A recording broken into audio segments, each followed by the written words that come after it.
My male best friend is coming over, so you can take the couch, she told me, in my own house. So when he showed up, I told her to leave and had him take her with him. Now she's the one begging me. My name is Aaron. I am 33 years old, and I work as a regional operations manager for a logistics company in Columbus. My schedule is structured and predictable. I leave the house at 7:15 every morning.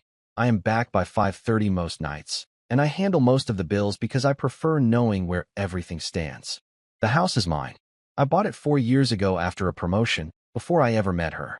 3 bedrooms, quiet neighborhood, nothing flashy but solid. Mortgage in my name only. Utilities auto drafted from my account. It matters for context. My girlfriend is Lila, 29. We have been together just over 2 years. She moved into my place about 8 months ago after her lease ended. We split groceries and smaller shared expenses, but the house itself is my responsibility. Up until recently, things were manageable. Lila can be sharp, confident in a way that sometimes crosses into condescending, but I am not easily rattled. I have always addressed issues directly and early. I do not let resentment build. Last Friday at around 4:30 in the afternoon, she called me while I was wrapping up a vendor call. She did not ask how my day was. She said her male best friend, Connor, was coming over that night. She said it casually, like she was reminding me to grab milk. Then she added that he needed to crash for a few days because he and his roommate had a fight. I asked where exactly Connor would be sleeping. She said in our bed. I waited for the punchline. There was none. When I pointed out that it was my bed, in my house, she laughed and said I was being territorial. Then she said the sentence that flipped something in my head from flexible to firm. My male best friend is coming over, so you can take the couch. Not can you? Not what do you think? Not would that be okay? You can take the couch. In my own house. I did not raise my voice. I did not argue on the phone. I told her we would talk when I got home. Lila was in the kitchen, acting like she had done me a favor by giving me notice. She told me I needed to relax. That Connor was like a brother to her. That I was insecure for even questioning it. She said I should want her best friend to feel welcome. I asked her one question. If the situation were reversed, and a woman I called my best friend showed up needing a place to stay, would you be fine sleeping on the couch while she took our bed with me? She did not hesitate. That is different. She did not elaborate. That is where this really starts. She said that is different, like it was some universal law. I asked how. She rolled her eyes and said because Connor is a guy and guys do not take things the wrong way. Then she looked me up and down like she was appraising a used car and added that I was the only one making it weird. I told her I was not making anything weird. I was setting a basic boundary. Guests do not displace the homeowner, especially not into the living room like I am some temporary roommate. She got bitchy fast. She said I was controlling. She said it was embarrassing that I needed to feel like the man of the house. She said I should stop acting like I own everything. That last line was funny because I do own the house. Not as a vibe. On paper. I reminded her, calmly, that she moved in 8 months ago and we had never discussed long-term house guests. I also reminded her that I work early and I am not wrecking my sleep schedule because her friend cannot handle his living situation. She sighed like I was a toddler delaying her evening. Then she tried to negotiate like she was doing me a favor. Connor can have the bed for just tonight. You can sleep in the guest room. Tomorrow we will figure it out. The guest room has a desk, a treadmill, and boxes of winter clothes. It is not a bedroom. She knows that. I said no. Connor is not sleeping in our bed. If Connor needs somewhere to crash, he can take the couch. If that is a problem for him, there are hotels nearby. If that is too expensive, he can call other friends. I kept it simple so she could not twist it. She crossed her arms and smirked. She said, wow. So this is who you are. She said Connor is already on his way, and I am not going to make her look stupid. I told her she already made herself look stupid by promising something that was not hers to offer. She laughed in my face and said I was doing the fragile ego thing. Then she said something I still cannot believe came out of her mouth. She said if I wanted to be a good boyfriend, I would take the couch and let her handle her friendship. I did not respond right away. I walked to the hallway closet, grabbed my spare set of keys, and put them in my pocket. Not to be dramatic, just because I suddenly did not trust the situation. Then the doorbell rang. The doorbell rang like this was a normal Friday night. Lila shot me a look that basically said, do not embarrass me. Then she rushed to the door before I could get there. Connor walked in like he had done it 100 times. Late 20s, gym build, trimmed beard, that overly relaxed confidence some guys lean on when they know they are being tolerated, not welcomed. He gave Lila a long hug. longer than necessary. She held on just as tight. Then she stepped back and said, "You remember Aaron?" He stuck his hand out and said, "Thanks for letting me crash, man. Really appreciate it." I shook his hand and said, "We have not agreed on that yet." The air shifted immediately. Lila laughed like I had told a joke. He just looked confused. I told him directly that he was welcome to stay on the couch for a night if he needed to get his bearings. The couch, not our bedroom. Lila cut in before he could respond. Connor does not need the couch. He has back issues. She said it like she was presenting medical documentation. Connor shrugged and said, "Yeah, my back is kind of messed up from lifting." I asked if he had considered a hotel with an actual mattress. Lila snapped. He just said he cannot afford that right now. I asked him how long he planned to stay. He hesitated, said a few days, maybe a week. That was news to me. Lila jumped in again. "It will not be that long. Do not make it a big deal." I told her it is a big deal when someone moves into my house without a conversation. I kept my tone flat. No yelling. No theatrics. She stepped closer to me and lowered her voice, but not enough that Connor could not hear. "You are being petty. It is just a bed." I said no. It is a boundary. Connor looked uncomfortable at that point. Not embarrassed. Just annoyed that the logistics were not as smooth as promised. Lila turned to him and said, "Ignore him. He is just stressed from work." That was it for me. I told Connor plainly that if he wanted to stay, he could take the couch tonight. Tomorrow he would need to make other arrangements. I am not giving up my bedroom in my own house. That is not happening. Lila's expression changed from irritated to icy. She said, "Fine. If you are going to be like this, then maybe you should leave for the night. In my own house." Connor said nothing, just watched. I realized something right there. This was not about a couch. It was about control, about seeing if I would fold publicly. I did not.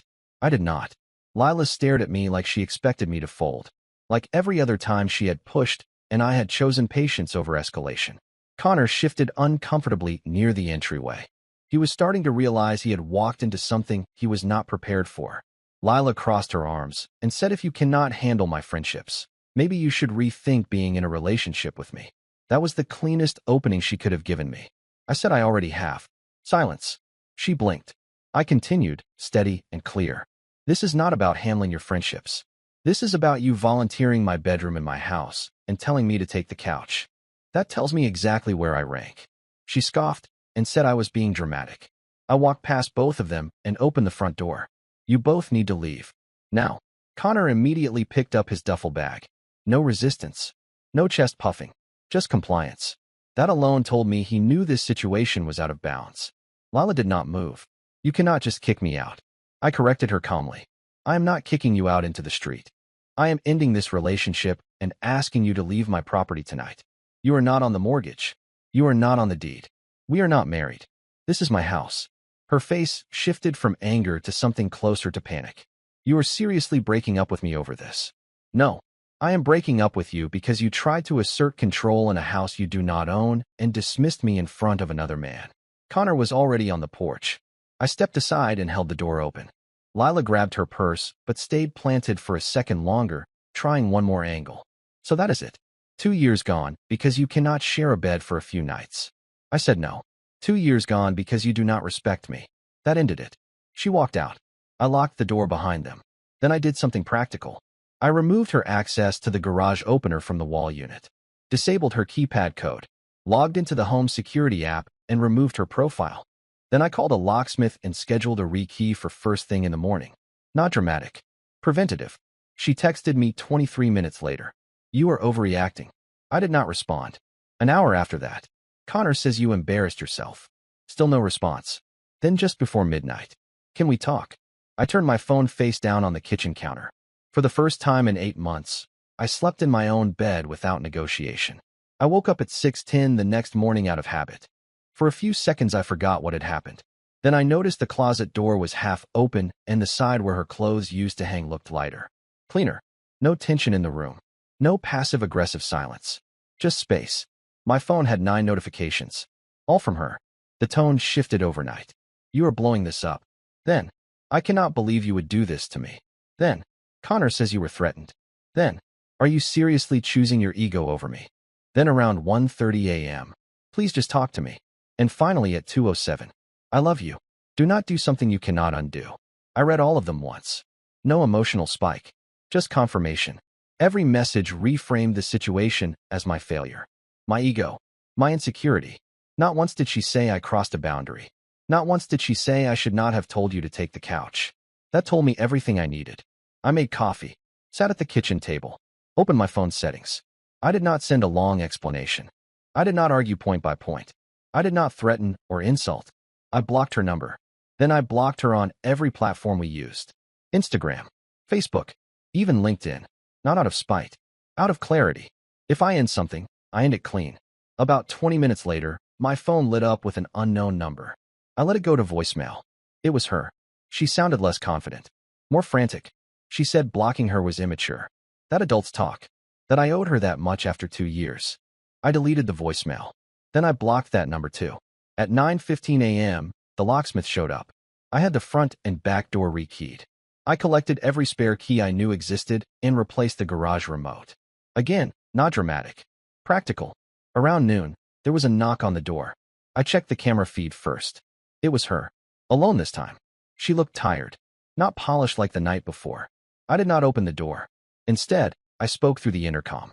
If you are here to pick up your things, come back tomorrow between 10 and noon. I will have them boxed in the garage.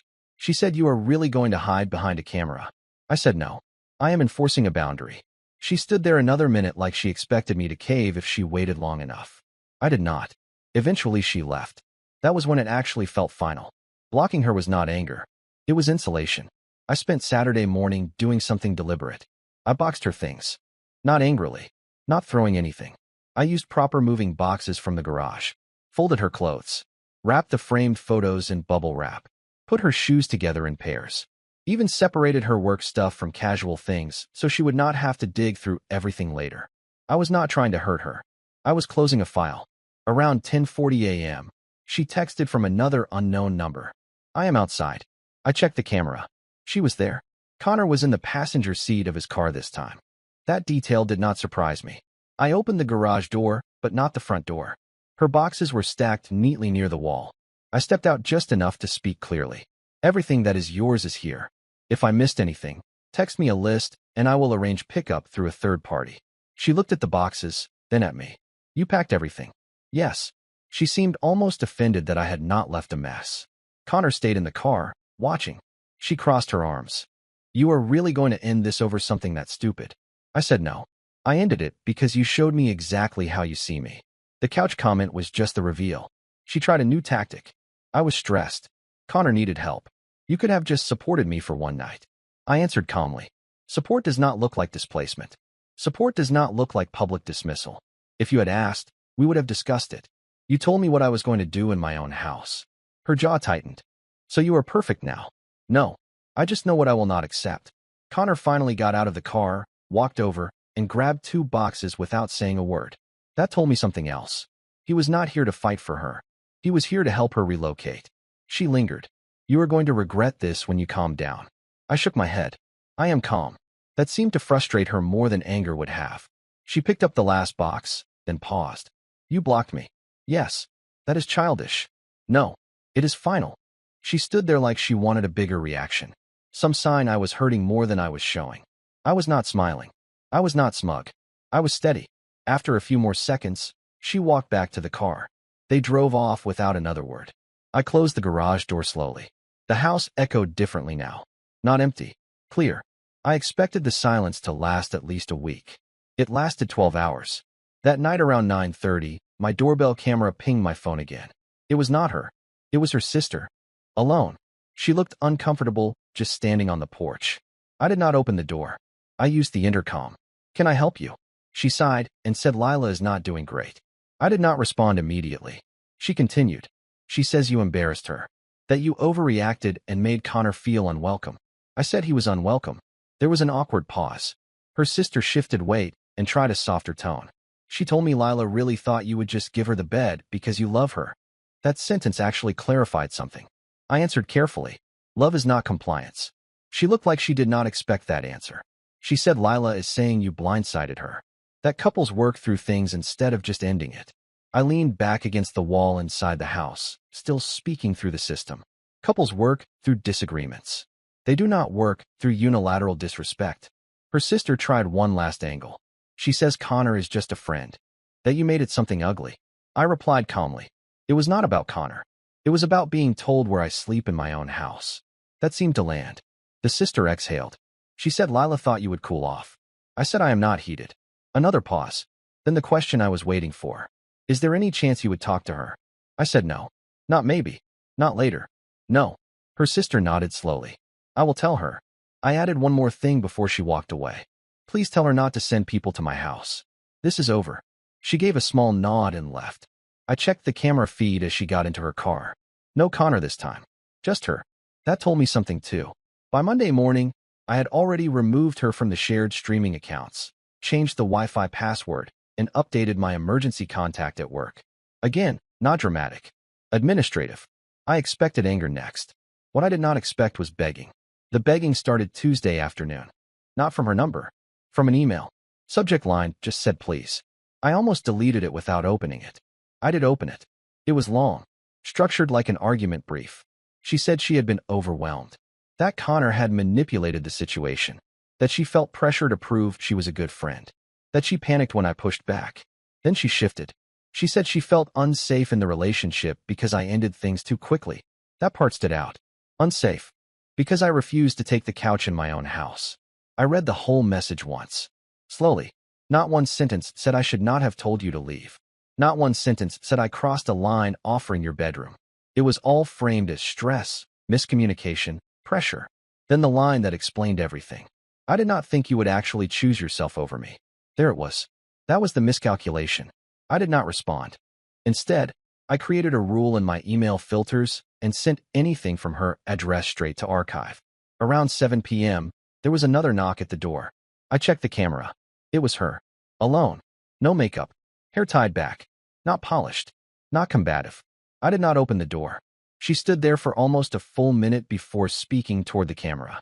Aaron, I know you can hear me. I stayed silent. She said I am sorry. That was new. She said I should not have told you to take the couch. I should have asked. I messed up. It was the first direct acknowledgement of the actual issue. But then she followed it. You did not have to end everything over it. There it was again. Minimizing. I spoke through the intercom. You are apologizing for the method, not the mindset. She looked confused. I continued. You believed you could override me in my own house. That did not come from stress. That came from how you see me. Her eyes watered, but she did not deny it. She said I just thought you would understand. I answered calmly. I do understand. That is why this is over. She stayed there another 30 seconds, waiting for something softer. There was nothing softer to give. Eventually, she wiped her face and walked back to her car. I watched until she drove away. For a brief moment, I felt the pull. The history. 2 years is not nothing. Then I replayed her voice, saying you can take the couch. In my own house. The pull disappeared. I thought that would be the last time I saw her. It was not. Friday night. Exactly 1 week after the couch comment. I had just finished cleaning the kitchen. Music playing low. Routine steady again. Doorbell. I checked the camera. Lila. And Connor. Together. That told me this was not about reconciliation. I opened the intercom. What do you need? Lila spoke first.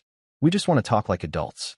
Connor stood slightly behind her, arms crossed, like he was there as reinforcement. I stayed inside. There is nothing left to talk about. Connor finally stepped closer to the camera. Man to man, I think you overreacted. That was interesting. I asked him calmly. Did she tell you she offered you my bedroom and told me to take the couch? He hesitated. She told me you were uncomfortable. I nodded, even though they could not see it clearly. That is not what happened.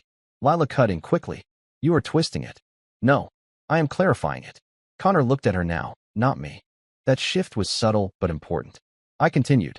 You walked into my house under the impression you had a place in my bed. That was not your decision to make. It was not hers either. Lila's tone sharpened. It was just a bed. I answered without raising my voice. It was authority. That went quiet. Connor looked less confident than when he arrived. Lila changed tactics. We were just seeing if you would apologize. That caught me off guard for half a second. Apologize for what? For embarrassing me. For blocking me. For making me look crazy to my friends. There it was again. Image over accountability. I said calmly. You were not embarrassed. You were contradicted. Connor shifted again. Lila glanced back at him like she needed support. He did not give it. She tried one last time. If you apologize and admit you went too far, we can reset. We. Interesting word choice. I stepped closer to the door, but did not unlock it. This is not a negotiation. There is no reset.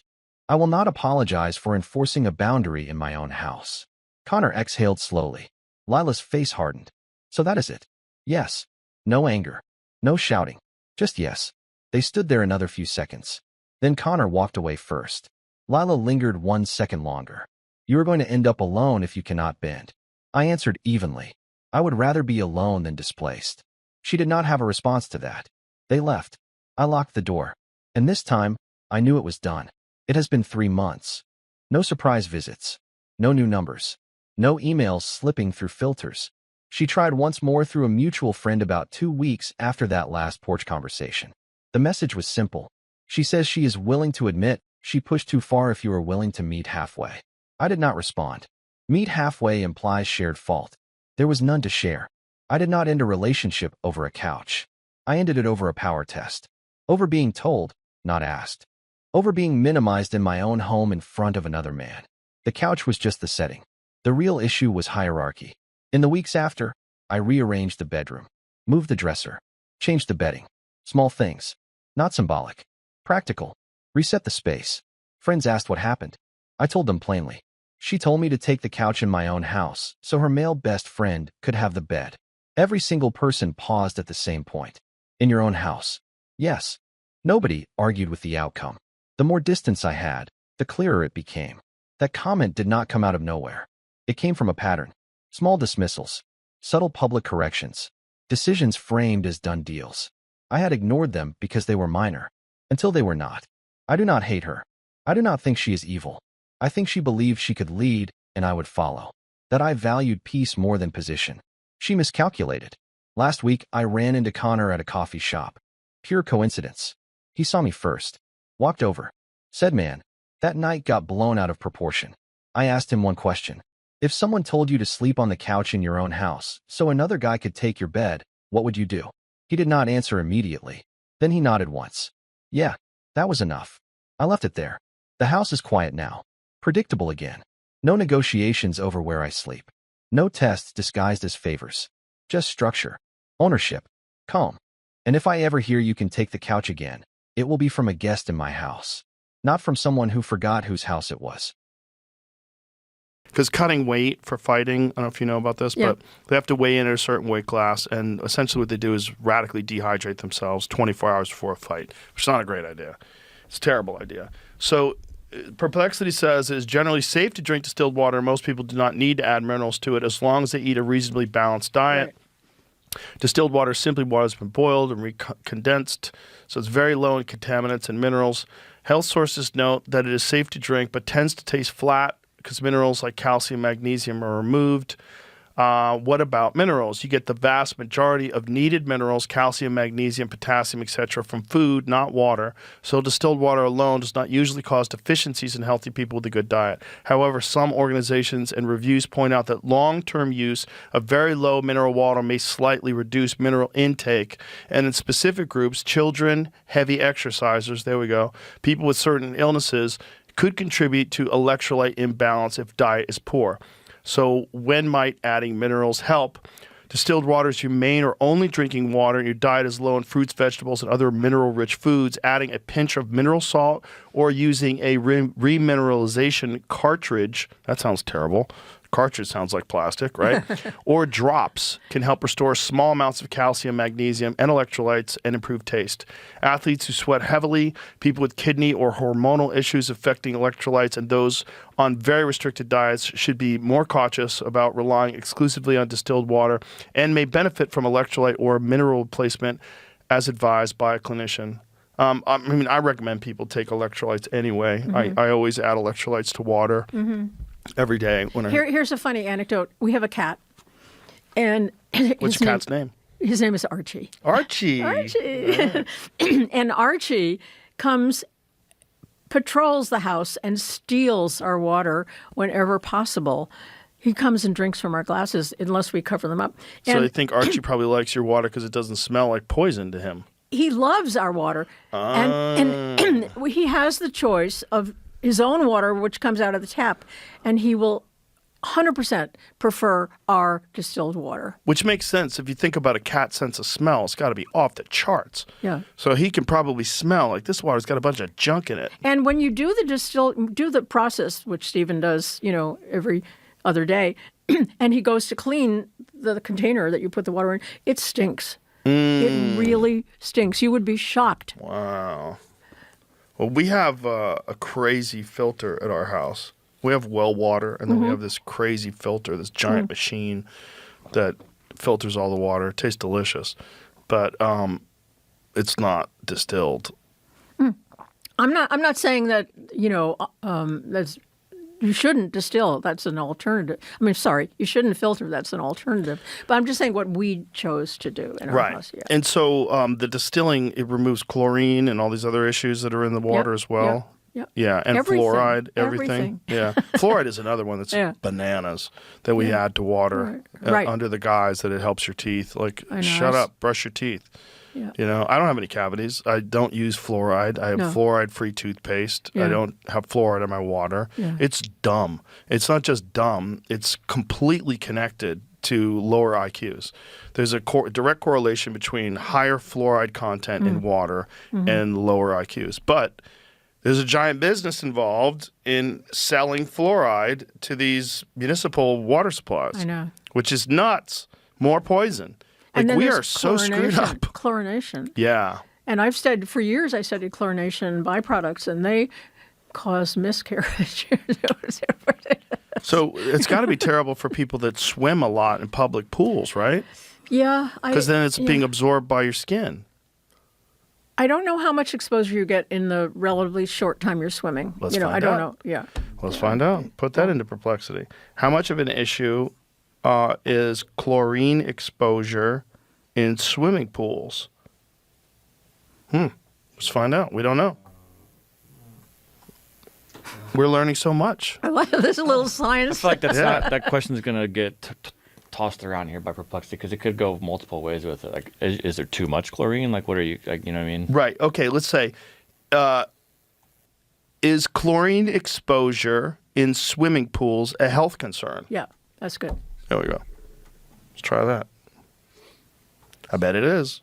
I mean, it only makes sense. I would like to study someone like Michael Phelps, someone who spent his life thousands of hours in a pool, yeah. whether or not it's affected his body in any way, whether or not there's measurable chlorine levels in his urine or what have you. Chlorine in properly maintained pools is generally considered safe, but it can cause irritation of eyes, skin, and airways. Well, that can't be good. And heavily frequent exposure, especially indoors, can contribute to respiratory problems in some people. What chlorine does in pools, it kills germs like bacteria and viruses in pools and is key for preventing infections and diarrhea illnesses from contaminated water. Public health guidance typically recommends free chlorine about 1 to 4 parts per million with pH 7.0 to 7.8 within this range. Disinfection is effective and side effects are usually mild. Common short-term effects, irritation of eyes, nose, throat, skin, common when levels are high, when chloramines build up, especially in indoor pools. Chloramines form when chlorine reacts with sweat, urine, and other organic matter, can become airborne and irritate the respiratory tract, causing coughing, wheezing, or tight chest in some swimmers and staff. Long-term, regular heavy exposure in indoors poorly ventilated pools has been linked to increased respiratory symptoms. Some studies suggest increased asthma risk. Okay, put this in as a follow-up question. Is exposure to chlorine through the skin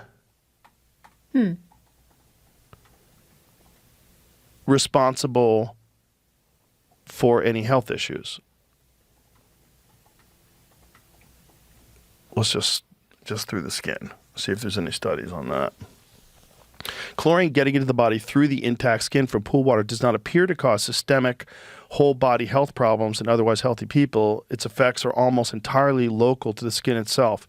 What skin exposure actually does, chlorine is an irritant that strips the natural skin oils and disrupts the outer barrier, leading to dryness, tightness, itching. So put this in. What exposure does chlorine have to healthy skin flora? because healthy skin flora, I do jiu-jitsu, and one of the things that happens with jiu-jitsu is you get a lot of skin diseases. Like you get Really? people get ringworm, staph infections. Well, you're getting scratched up a lot, and you're rolling around on the mats, and if the mats are dirty, and if it's just there's exposure to it, you can have a problem. And then one of the problems that people have is to treat that, they use antibacterial skin soap. So what that does is it strips the skin of all the healthy flora, which actually protects you. Yeah. The counter to that, I always bring this up, I have no affiliation with this product, but it's an excellent product. It's called Defense Soap. Defense Soap is my friend Guy Sacco. He invented it. He's a wrestling coach, and it was a solution using healthy things like tea tree oil, eucalyptus in the soap that kills the bad bacteria but does nothing to the healthy flora. That's great. Yes. Yeah. So that's the only soap that I use. Yeah. Chlorinated pool water does disturb normal skin flora temporarily, but in healthy people, the microbiome usually recovers within hours to a day or so after swimming. So that's a problem if you swim every day then. Yeah. Chlorine is a broad disinfectant, so it kills or suppresses both good and bad bacteria That's on the what you were skin saying, surface. yeah. Reducing overall microbial diversity right after swimming. Experimental and field studies show that even short exposure can cut measured microbiome diversity markedly, often cited around 30 to 40%, with composition shifting away from the usual dominant groups right after a swim. How long disruption lasts? After leaving the pool, many of the resident species begin to recolonize from deeper skin layers, hair follicles, and the environment, and community composition tends to drift backward towards baseline over the next 24 plus hours. With frequent repeated swimming, daily or high volume training, the skin may be in a more chronically perturbed state with less time for full microbiome recovery in between exposures. I know a lot of people have switched their pools over to saltwater pools for this very reason. I think there's a problem with saltwater pools in very high temperature areas, though, where it's not effective enough to stop mold and the junk. Right. Yeah. Do you want to see these products I brought? I would love to see these products you brought.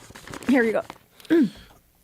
These are for cleaning up your Just a kitchen. note on what you just What's said. up, Jimmy? A note on what you just said. A saltwater pool is still technically a chlorine pool. Oh, still a chlorine pool. It just makes the chlorine on site instead of pouring it in. Oh. Yeah.